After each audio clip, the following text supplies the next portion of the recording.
Sa unang 5 laro ng Sarangani Marlins dito sa ika-4 na season ng MPBL ay naging maganda ang panimula ng kanilang kupunan dahil may kartada ito na 5-0 win-loss record na pumapangalawa sa Batangas City na may 6-0 win-loss record naman sa South Division. Pero ngayong araw ng July 2 ay haharap sa isang pagsubok ang kupunan ng Sarangani dahil makakalaban nila ang isa sa mga powerhouse team ng MPBL na nangunguna ngayon sa North Division. At ito ay walang iba kundi ang Nueva Ecija Rice Vanguards na mayroon ding kartada na 5 panalo at wala pa ring talo. By the way mga boss, live tayo sa mismong oras ng kanilang laban. Kaya pindutin mo na ang subscribe button pati na rin ang ring notification bell. At kung tatanungin nyo naman ako kung sino sa dalawang kupunan na ito ang mananalo sa paghaharap nila, ay well, mahirap sagutin ng diretso yan mga boss. Pero tara, silipin natin ang kanilang statistics at bibigyan ko kayo ng analysis, comparison, and prediction.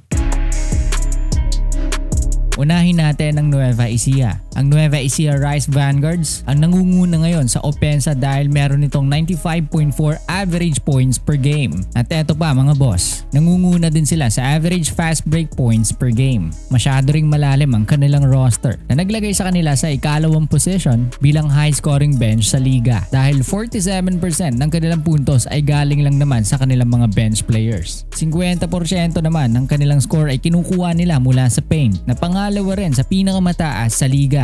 Siyempre, ano pa bang i-expect natin sa isang kupunan na loaded ng 6 na ex-PBA players sa isang semi-pro league, di ba? Isama na natin dyan ang mga veteranong sila William Macaloni, Jay Collado, Bobby Bulacanag at Hesed Gabo. Ay masasabi natin pang championship contender talaga ang depth ng kanilang roster. Pero wag ka dahil hindi pa rin naman enough na bearing yon para maging llamado ang Rice Vanguards sa laban nila kontra Sarangani dahil sa unang 5 laro nila ay wala pa din naman itong nakakalaban na medyo mabigat-bigat na kupunan.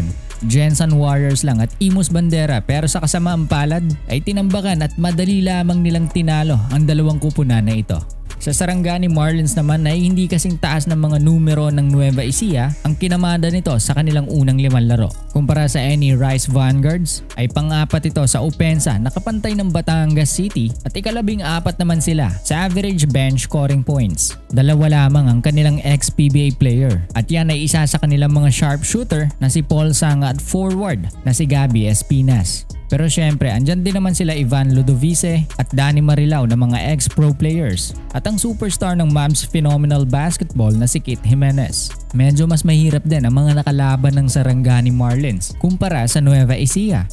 Sa unang laban ng Sarangani ay tinumba agad nila ang team ng Valenzuela na may 6 na ex-pro players at isang ex-PBA player na pumapangalawa pa ngayon sa standings ng North Division. Tinalo din nila ang Rizal, Pampanga at ang muntik pang makatalo sa kanila na Jensen Warriors. Puhunan din ng Sarangani ang kanilang depensa at isa yan sa mga susi ng kanilang pagkapanalo sa laban. Kaya with all the numbers and facts na naipahayag ko ay mag-proceed naman tayo sa prediction na kung sino ba talaga ang mananalo sa dalawang kupunang ito.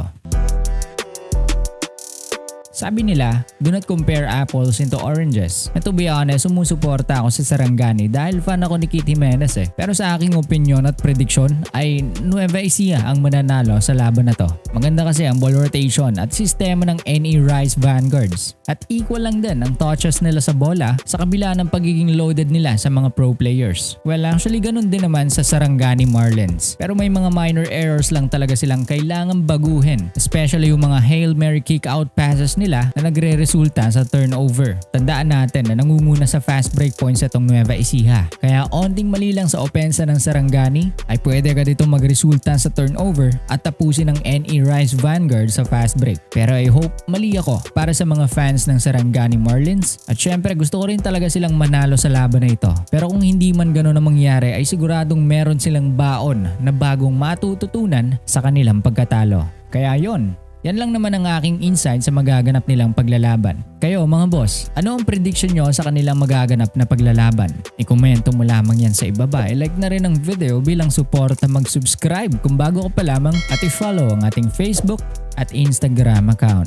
Hanggang dito na lang muna pansamantala at maraming salamat sa inyong panunood at pagsuporta. This is Top Notch Sports and I'll see you on the next video.